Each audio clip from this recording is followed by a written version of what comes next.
इस चैनल के देखने वालों का सबका स्वागत है और मेरे विद्यार्थियों का।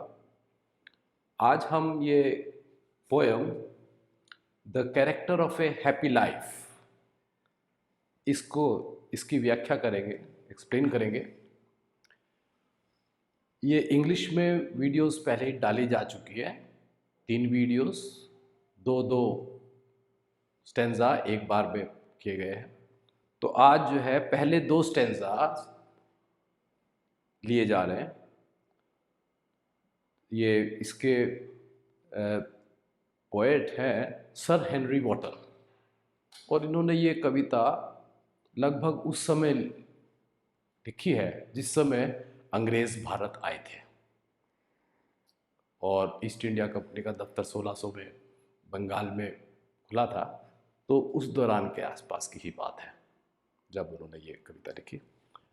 अब मैं सीधा इसका जो विचार है वो बताना चाह रहा हूँ कि किस तरीके से उन्होंने एक सुखमय जीवन जीने वाले व्यक्ति के लक्षणों को परिभाषित किया है। Happy is he born or taught that serveth not another's will, whose armor is his honest thought, and simple truth his utmost skill, whose passions not his masters are, whose soul is still prepared for death, untied unto the world by care of public fame or private breath।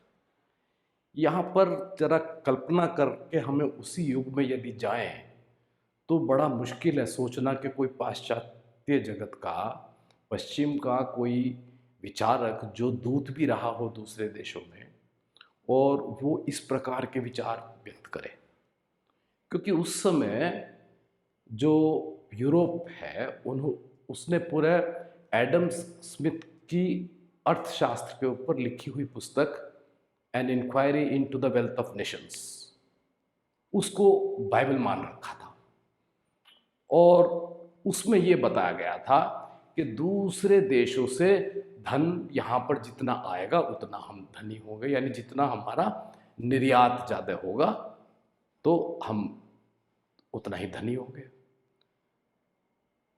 यानी जिस समय पूरा Europe पदार्थ और markets को कब्जाने में लगा हुआ था, भौतिकता की तरफ बढ़ा हुआ था, भौतिक संपन्नता की तरफ बढ़ा हुआ था, उस समय उसी का एक विचारक, एक कवि क्या लिखता है वो बिल्कुल विपरीत लगता है। वो उनके उस समय की थ्योरी से इस प्रकार से विचार करना भी एक बहुत बड़ी बात है। तो देखिए क्या कह रहे हैं, हैप्पी इज ही बॉर्न और taught that serveth not another's will. यानी वही व्यक्ति सुख में है जो या तो जन्म से जात गुण हो उसमें ऐसे, या उसको प्रशिक्षित किया गया हो। अब हमें इस प्रकार के बहुत लोग मिलते हैं जो जन्म से ही ज्ञानी होते हैं, जन्म से ही स्वतंत्र होते हैं, जैसे सुखदेव जी, ऐसे और भी बहुत हैं हमारे। तो वो जन्म से ही ज्ञानी, और टॉट या प्रशिक्षण से। प्रशिक्षण कैसा? प्रशिक्षण जो है वो एक तो नकारात्मक अप्रोच होती है हमारी कि निषेध करना है, चित्तवृत्तियों का निरोध, विषयों से को दूर भगाना है, हटाना है। और इसका सकारात्मक पक्ष अगर पकड़े तो यदि किसी का भगवान में या आत्म तत्व में या आध्यात्मिक रूप से जागृति है तो वो चीजें स्वतः ही खत्म हो जाती हैं। यानी यदि हमारा ध्यान भगवान में है या हम भगवानोन्मुख हैं तो विषय स्वतः ही नष्ट हो जाते हैं, हमको दृष्टिगोचर नहीं होते।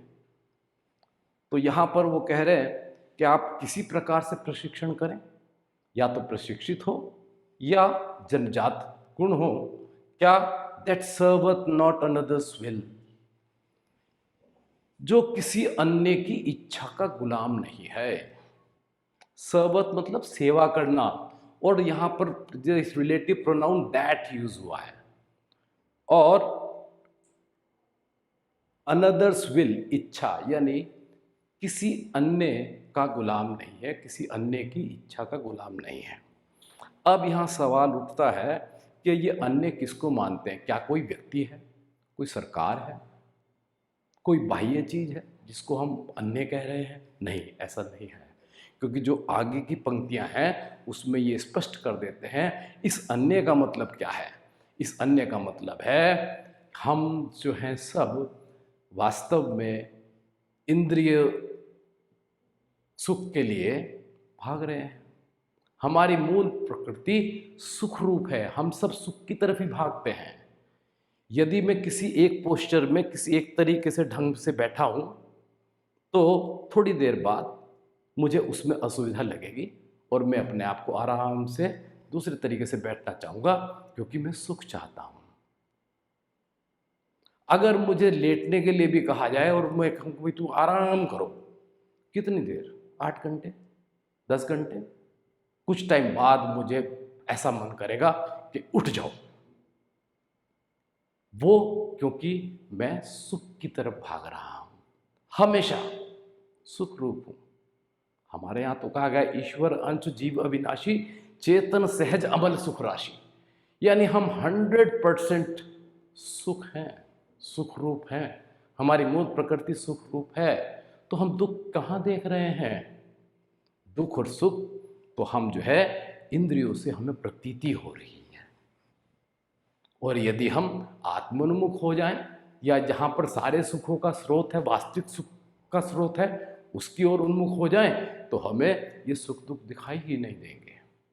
तो यहां पर कह रहे हैं that serveth not another's will, whose armor is his honest thought and simple truth his utmost skill, कि जिसका कवच, जिसकी ढाल जो रक्षा करती है हमको किसी भी तरह के आक्रमण से, वो उसका केवल सहज सरल ईमानदार विचार है। उसके लिए उसको कोई जटिल प्रयास, कोई कुटिलता, कोई चालाकी नहीं है। उसके पास एक साधारण सत्य है, तो वही उसका सबसे बड़ा हथियार है किसी भी प्रकार के आक्रमण के लिए। अब यहां पर आप सोचिए, आक्रमण हमारे यहां कैसे होता है? हमारे इंद्रियों के माध्यम से ही हम अच्छा बुरा देखते हैं, शुभ अशुभ देखते हैं। और यदि वेदांत के इस सिद्धांत को माना जाए कि जो हमारे में है वही हमें दिखता है, इसका मतलब यह है यदि हम अच्छा और बुरा देखते हैं तो अच्छा और बुरा दोनों हमारे में ही है, तभी हम देखते हैं। और जब हम देखते हैं तो वो हमारा ये इनपुट हो गया, इनपुट भी है वो, यानी वो हमें फिर अटैक कर रहा है। कोई चीज़ हमें अच्छी दिखती है, हम उसको पाने की लालसा करते हैं, तब हम उसकी तरफ गति करते हैं। यानी इंद्रियां जो हैं हमको भगा रही हैं, हमें गतिशील कर रही हैं। जहां हम सुख देख रहे हैं, वस्तुतः वहां सुख नहीं है। जहां पर हम सुख देख रहे हैं, वास्तविक सुख वहां नहीं है। तो यहां पर कह रहे हैं whose armor is his honest thought and simple truth his utmost skill, और वो कोई चालाक नहीं है, बुद्धिमान नहीं है, हानि लाभ नहीं देखता, फायदा नुकसान उसके लिए कुछ नहीं है, क्योंकि उसके पास सत्य की कसौटी है। वो सत्य में स्थित है, वो आत्मानंद में है, वो आत्मा में स्थित है, वो उसमें सब कुछ है। तब उसको किस और कौशल की आवश्यकता है? यहां किसी प्रकार के कुशलता की, सांसारिक कुशलता जिसे हम कहते हैं, उसकी उसको कोई आवश्यकता नहीं है। तो ये कह रहे हैं एंड सिंपल ट्रुथ, सिंपल साधारण सत्य, कोई कॉम्प्लेक्स बहुत किताबों से पढ़ के आने वाला सत्य नहीं है ये। And simple truth is utmost skill, यानी सबसे बड़ा कौशल उसका वही है। अर्थात कौशल नहीं है, कोई कौशल नहीं है उसके पास, वो कोई चालाकी नहीं है, कोई कुटिलता नहीं है, कोई प्लानिंग योजना नहीं है, कुछ प्राप्त नहीं करना है, सब कुछ प्राप्त है। फिर whose passions not his masters are। अब ये जो मैं पंक्ति पहले कहा था, that serveth not another's will, यहां इन्होंने उसको स्पष्ट कर दिया। whose passions not his masters are, जिसके जज्बात, भावनाएं जो है उसके मालिक नहीं है, वो उसके दास है, गुलाम है उसके। तो उनके उसको किसी प्रकार का इंद्रियों से दिखाई देने वाला सुख सुख नहीं भासता है, वो उसको लालायित नहीं कर सकता है, वो उसको उसके सत्य से डिगा नहीं सकता है, इसलिए वो उनका मालिक है। हमारे यहाँ वेदों में शिव को राजा शिव कहा गया है। अब राजा का मतलब ये वाला नहीं है कि वो शिव बहुत सारी संपदा है, राज चल रहा है कहीं पर, हमारे मंत्री हैं, कुछ नहीं। राजा शिव वो हैं जिनका अपने इंद्रियों पर पूर्ण अनुशासन है, राज है, उनका अपने पर शासन है। जिसका अपने पर शासन है उसका सारे दुनिया का ब्रह्मांड पर शासन है, और जिसका अपने पर शासन नहीं है वो दास ही है। वो चाहे कितना ही भौतिक संपदा ले ले, वो हमेशा दास ही रहेगा। Whose soul is still prepared for death। और यहां पर कह रहे हैं कि जिसकी आत्मा, यहां पर सूक्ष्म शरीर से जान सकते हैं हम कि सदैव मृत्यु के लिए तैयार है। वस्तुतः हमारे यहाँ मृत्यु केवल अज्ञान में भासती है, अज्ञान में जन्म और मृत्यु भासती है। ज्ञान में तो मृत्यु है ही नहीं, मृत्यु का कोई अस्तित्व ही नहीं है। और जिस चीज़ का अस्तित्व नहीं है उससे कौन क्यों डरेगा? क्या शरीर का त्याग करना मृत्यु होती है? नहीं। और जिसके संकल्पों में रोज किसने कुछ पाप ना किया हो, जिसने किसी का कुछ बुरा ना किया हो, जिसके जो सदैव सत्य से लगा रहा हो, तो उसको किस प्रकार का भय? उसको किसी प्रकार का कोई भय नहीं होता। और जहां भय है वहां सुख कैसा? सोने के पिंजरे में आप तोते को बंद कर दो तो क्या सुख है? नहीं, स्वतंत्रता में सुख है, मुक्ति में सुख है। तो whose soul is still prepared for death, untied unto the world with by care। फिर untied, tied मतलब बांधा, untied बंधन मुक्त। अब unto the world with care, किसी प्रकार की चिंताएं, हमें सांसारिक काम निपटाने हैं, बहुत सारे कार्य करने हैं, उसके लिए वो सब कार्य भगवान ही कर रहा है। वैसे भी सब चीज़ें, सब हम कहते हैं करता भरता हरता वही है। हम अज्ञान में प्रतीत करते हैं कि हम कर रहे हैं, उसका वो अज्ञान समाप्त हो चुका।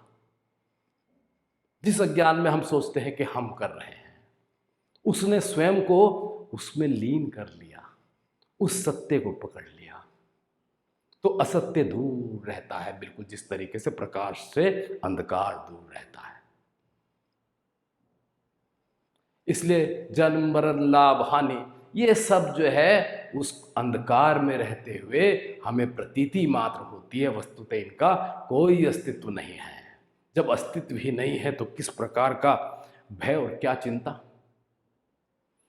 फिर ऑफ पब्लिक फेम और प्राइवेट ब्रेथ, यानी निंदा और स्तुति दोनों उसके लिए सम है।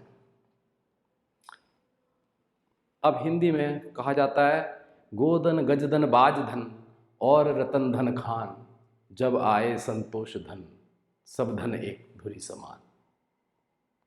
तो जब संतोष धन आ जाता है तो आपको किसी भी चीज के प्रति भागना नहीं है।